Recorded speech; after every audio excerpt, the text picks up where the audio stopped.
Hello, my name is James Cartee, and I am presently a fourth year graduate student in the PhD program at the University of Tennessee, Knoxville. I also teach at a number of online schools as well. I've had multiple articles published in addition to conference papers and creative public information as well. And so I'm going to share my screen so I can further explain how this relates to autoethnography and then a theoretical analysis as a result of this blog. So this is my blog, Daddy Destinations and Adventures, Memories and Memoirs of Father and Children, and Adventures Never Forgotten. So I started this blog when I began the PhD program, and so it talks about themes of spirituality, being a young father. I have a daughter named Annabelle, who's 3, and a son who's 18 months named Jace. And so there's about, I don't know, approximately 800 readers on the blog. You can subscribe to a newsletter, and then it'll shoot a newsletter each time I post.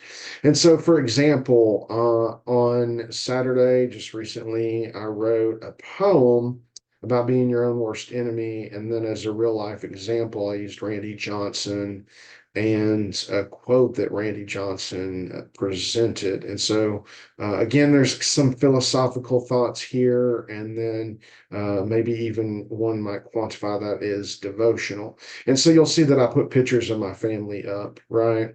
It may take a minute for this to load, but this is Jace at Christmas. And then I'll show you my family too, because all of this will relate, I promise. But that's Lisa, my wife, my daughter Annabelle, me, and then Jason. We have matching Grogu sweaters. I was actually very proud of that Star Wars apparel. But anyway, so there's pictures on the blog. There's other entries. So I'll give you an example. So I have a devotional here about the shepherd's story in the Bible. And again, you'll see some more Christmas pictures, but there's 3 lessons there, 3 main points that I took away. Kind of a self-written devotional. This is original text. Then we went on fall break to Cincinnati as a family and visited the Ark Encounter and a couple museums and brewery, and just kind of walked around town among other things, and enjoyed some really nice restaurants, playgrounds with my kids. They were really worn out this day, as you can see with this picture. But the idea here is that I'm doing an autoethnographic content analysis, and then I'm going to compare that analysis to what Chat GPT as an artificial intelligence would classify my data as. So again, the consistent themes here are fatherhood experiences, travel, adventures, and spirituality. And so I've consistently written new entries and stories for every 4 to 6 weeks over like 3 years. So that comes out to approximately 60 entries, and then they're all saved via Word document. And some of them are well beyond 1,500 words. So there's going to be plenty of text and pages to do this analysis with.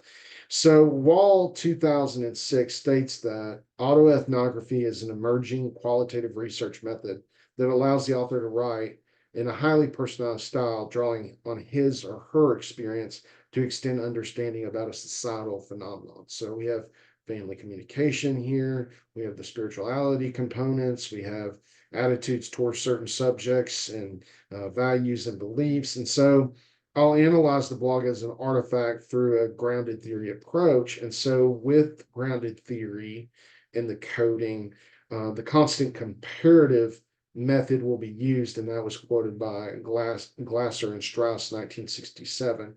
So that will be used to generate the information, the thematic categories and subcategories. And so I'll place this into each appropriate category as explained as themes emerge. And so with grounded theory, Levers 2013 quotes, in this traditional version of grounded theory, the goal is to discover an emerging theory that fits and works to explain a process and is understandable to those involved in the process, And then Rubin and Rubin 2017 says that we have causal relationships between each of these themes and the things that are arising. So you're asking maybe where does AI fit into all of this? Artificial intelligence, Chat GPT. So the program that I'll be using to insert all the manuscripts into for each of these dated entries will be, I'll stop sharing my screen for the moment. Will be in vivo, the qualitative interview program. It can be used for text too.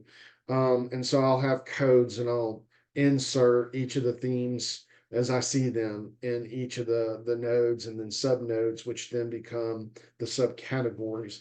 So ChatGPT has been used in some, not necessarily in the field of communication, but other fields to do analyses of this nature. And so I'm going to basically plug in information about grounded theory, how it's used in academic research with the relevant citations. And then I'm going to also plug in all of the data, all of the text, all of the blog entries, and then essentially ask it, okay, what are some themes with grounded theory that you see here? Now, keep in mind, I haven't done this. I don't know what Chat GPT is going to do. As a human, I've already told you some categories that I'm coming up with.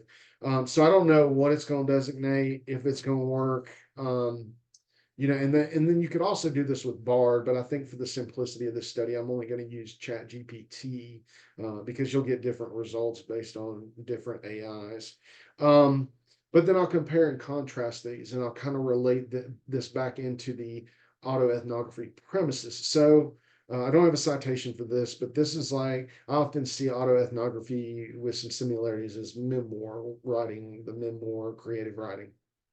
And so I'll be interested to see what themes emerge in my memoir type writing with the blog daddy destinations, and then also what ChatGPT says, well, these themes arise after we've looked at this text. Now, one thing to consider is that you can only copy and paste so much text into ChatGPT. So, and usually each time I have used it, it generates a response. So it may not even, it may generate a response each time I copy and paste the text in it. But the idea is once all the text is in the same query, I can then pose these questions about like, hey, what themes do you see? How do you see grounded theory applied here as an artifact? How does the role of a father play out, and so on. So I'll have some scripted questions, not a lot, again, because the data could be very lengthy. But then I'll compare those analysis. And so that's kind of how I'm trying to use AI in some of my own research in terms of autoethnography and what I see myself doing with this paper. And this may actually lead to several papers. Now, I'm going to share my screen again so you can kind of see my sources. These are the sources that I quoted, by last name and year. So this is essentially my project that I'm working on that I'll have made some progress with in the paper and the coding when the conference comes forward. And I simply wanted to introduce you to that. But like I said, this could lead to an autoethnography just with the blog by itself. This could lead to an analysis paper, then including AI. So there's a bunch of different facets and ways you could kind of take this. But I think it's an original idea because I have not seen anybody do this in the literature yet. Not to say it's not there. I just haven't found it in my own time and my own reading and research. So thank you for your time again. And I look forward to the conference. And for those of you that are watching this video, I really appreciate it. Thank you again.